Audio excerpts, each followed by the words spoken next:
అందుకనే దేవుని వాక్కులు ఇక్కడ దేవుని చిత్తము లేకుండా వీరు పేరు సంపాదించుకుందాం అనుకున్నారు కనుక దేవుడే వారి వారి చూడండి ఆలోచనలను మాటను తారుమారు చేశాడని చెప్పేసి దేవుని వాక్యం సెలవిస్తుంది. ఇంకొక మాట చెప్పి నేను ముందుకు వెళ్ళిపోతాను. యాకోబు పత్రిక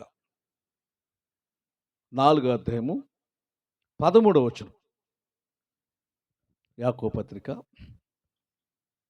4:13 చదువుతాను. స్తోత్రాలు.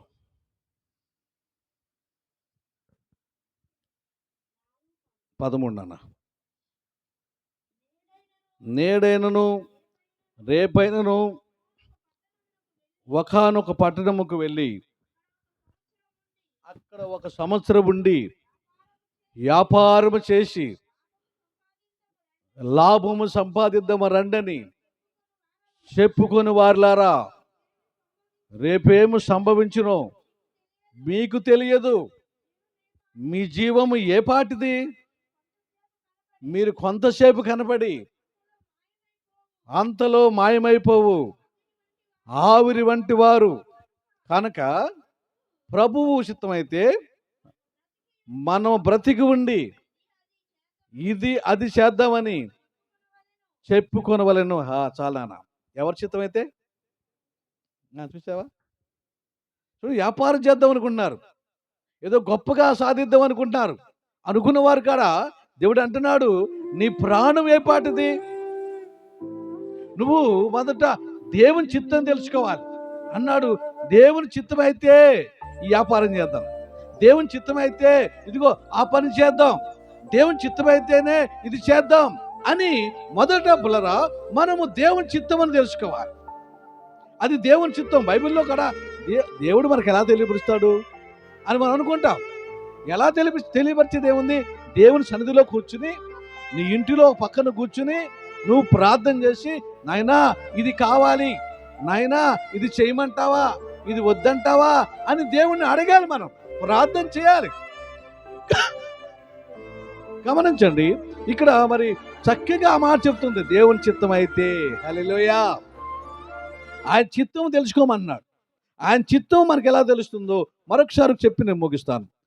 1 సమూయేలు 30వ అధ్యాయము 8వ వచనం నాన్న. 1 సమూయేలు 30వ అధ్యాయము 8వ వచనం. స్తోత్రాలు.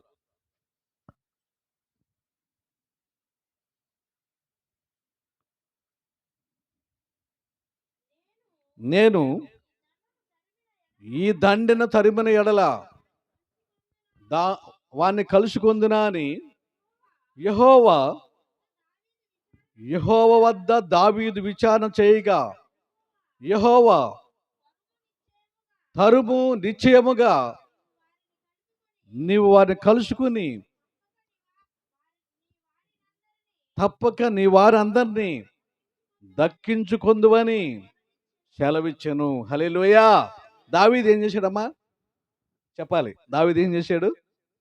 ఇక్కడ తన వద్ద ఉన్న సైన్యం అంతటిని కాడ అమాలేకీయులు దోచుకుని వెళ్ళిపోయారు. స్త్రీలను, పురుషులను, స్త్రీలను, పిల్లలను, వారి ఆస్తిని మొత్తాన్ని కూడా దోచుకుని అమాలేకీయులు వెళ్ళిపోయారు. అలాగే వాళ్ళ గృహాలను కూడా కాల్చేశారు. అలాంటి సమయంలో పురుషులు ఉన్నారు కానీ వారు బజారుకి వెళ్ళారు. వారు వచ్చి ఏడుస్తూ ఉన్నారు, మా భార్యలు ఏమైపోయారు, మా యవన పిల్లలు ఏమైపోయారు, మా ఆస్తి అంతా దోచుకుపోయారని చెప్పేసి ఇక్కడ ఏడుస్తూ ఉన్నారు. అలాంటి సమయంలో వారందరూ రకరకాలుగా మాట్లాడుకుంటున్నారు. కానీ దావీదు మాత్రము ప్రియులారా తలకాయ వంచి దేవుని సన్నిధిలో అతనంట విచారణ చేస్తా ఉన్నాడటండి. హల్లెలూయా. ఏం చేస్తున్నాడు? కష్టం వచ్చినప్పుడు, శోధన వచ్చినప్పుడు, సమస్య మనకు వచ్చినప్పుడు మనం చేయవలసిన పని ఏంటంటే, ప్రభువా ఈ కష్టము నాకు ఎందుకు వచ్చిందని చెప్పేసి దేవుని సన్నిధిలో విచారణ చేయాలి. దేవుని అడుగుతూనే విచారణ చేయడం. కాబట్టి దేవుని సన్నిధిలో, ప్రభువా ఈ కష్టం ఎందుకు వచ్చింది, ఈ ఆర్థికం ఎందుకు వచ్చింది, ఈ సమస్య నాకు ఎందుకు వచ్చింది అని దేవుని సన్నిధిలో మనము విచారణ చేస్తే ప్రియులారా ఖచ్చితంగా గమనించండి, దేవుడు నీతో మాట్లాడతాడు. హల్లెలూయా. నిజమండి, దేవుడు నీతో మాట్లాడతాడు.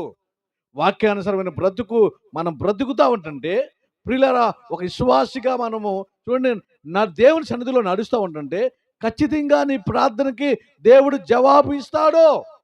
దావీదుకి ఇచ్చిన దేవుడు నీకు నాకు కూడా ఖచ్చితంగా జవాబిస్తాడు. కనుక నీవు చేయవలసిన పని ఏంటంటే దేవుని వద్ద ఏ పనైనా సరే, ఏ విషయంలో అయినా సరే నువ్వు దేవుని వద్ద విచారణ చేయాలి. హల్లెలూయా. విచారణ చేయకపోతే ప్రియులారా, నువ్వు ఏది సాధించలేవు. రెండోది, దిగులు కూడా అయిపోతాం.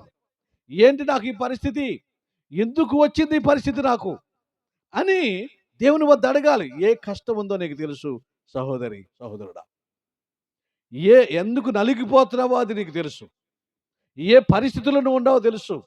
అందరూ ఉన్నత స్థితిలో ఉంటే నీవు ఉన్నత స్థితిలో లేకుండా, హృదయము ఉన్నత స్థితిలో లేకుండా నలిగిపోతా ఉందంటే, నేను ఇక బాగుపడలేను, నేను ఇక నా స్థితిగతులు మారవు అని నువ్వు నలిగిపోతా ఉన్నావంటే కేవలము దేవుని వద్దకు నువ్వు వెళ్తలేదు. దేవుని వద్ద నువ్వు విచారణ చేస్తలేదు. నువ్వు దేవుని వద్ద విచారణ చేయకుండా ఆ అక్కకి, ఈ అక్కకి, ఆ అన్నకి, వీళ్ళకి, వాళ్ళకి చెప్పుకుంటా ఉన్నావు. కానీ దేవుని వద్ద నీవు ఉపవాసం ఉండి, 1 రోజు, 3 రోజులో, 7 రోజులో, 10 రోజులో నువ్వు ఉపవాసం ఉండి ప్రార్థన చేసి దేవుణ్ణి అడిగితే ఖచ్చితంగా దేవుడు ప్రియులారా నువ్వు అడిగే ప్రశ్నకు ఆయన జవాబు చెప్తాడండి. ఇలాంటి మొండి సమస్యలు, మొండి పరిస్థితులు ప్రియులారా ఎలాగా నీ నుండి తొలగిపోతాయి అంటే, ఇదిగో యేసు ప్రభువారు ఒకే ఒక మాట చెప్పాడు. 9వ అధ్యాయము 29వ వచనంలో, మార్కు వార్త. ప్రియులారా, ఇట్లాంటివి తొలగిపోవాలంటే ఒక ఉపవాస ప్రార్థన ద్వారా. హల్లెలూయా. కనుక అలాగ మనం ప్రార్థించి దేవుడు అడిగితే ఖచ్చితంగా ఈ రోజున్న స్థితి రేపు నీకు ఉండదు. ఈ రోజు ఇలా ఉండవు. కానీ నువ్వు ఎప్పుడైతే విచారణ చేస్తావో, విచారణ చేసిన వెంటనే దేవుడు నీకు జవాబిస్తాడు. ఆ జవాబు ప్రకారము ఆయన తిన్నని మార్గంలో నడిచినప్పుడు చూడండి నీ స్థితిగతులు మారిపోతుంది. ఆశీర్వాదాలకు నువ్వు వారసుడు అవుతావు. అనేక మందికి నువ్వు తెలియపరిచే వ్యక్తిగా ఉంటావు. నీ సాక్ష్యాన్ని నీవు అనేక మందికి, అనేక ప్రాంతాల్లో నేను ఒకప్పుడు ఇలా ఉన్నానండి, కానీ నా స్థితిగతిని మార్చిన వాడు ఇదిగో దేవుని వద్ద విచారణ చేస్తే ఆయన మార్చేశాడు అని బూదిగంతముల వరకు నిన్ను ఆయన ఒక సాక్షిగా వాడుకుంటాడు. ప్రియులారా, గమనించండి. హల్లెలూయా. కాబట్టి గమనించండి, ఒక్క మాట చెప్పి ఉదాహరణకు నేను చెప్తాను. బేతనయ్య కాలనీ, బాపట్ల బేతనయ్య కాలనీలో మన వద్దకి ప్రార్థనకు వస్తారండి ఒక కుటుంబం. అయితే భార్యాభర్త ఇద్దరు వివాహం చేసుకున్న తర్వాత వాళ్ళ భార్యాభర్తలకి ఇద్దరికి చిన్న గొడవ వచ్చింది. ఒక పాప కాడ పుట్టింది. ఓ పాప పుట్టిన తర్వాత చిన్న గొడవ వచ్చింది. ఆ గొడవలో ప్రియులారా వీళ్ళు చూడండి విడిపోయారు. విడిపోయిన తర్వాత ఆ అబ్బాయి అంటాడు, ఈ అమ్మాయి నాకు వద్దు అంటాడు. వాళ్ళేమో మీకు 2 లక్షల రూపాయలు కట్నం ఇచ్చాం, ఉంగరాలు పెట్టాం, చైన్ ఇచ్చాం, ఇన్ని చేసాము, ఇప్పుడు వద్దంటే ఎట్లా, పైగా పాప పుట్టింది అని చెప్పేసి వాళ్ళు అంటారు. ఏదేమైనా ఈ అమ్మాయి నాకు వద్దంటాడు అతను. కారణం ఏంటయ్యా అంటే, అతను పెళ్లి కాకముందు ఒక అమ్మాయిని ఇష్టపడ్డాడు. ఆ అమ్మాయిని వివాహం చేసుకోవాలనుకున్నాడు.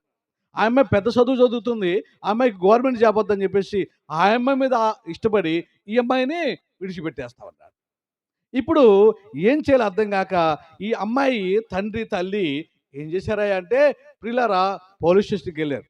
పోలీస్ స్టేషన్లో కేసు పెడితే ఆ పోలీసుల్ని మేనేజ్ చేశారు. వాళ్ళు ఏం చేయలేకపోతున్నారు. ఆ తర్వాత కోర్టుకి వెళ్ళారు.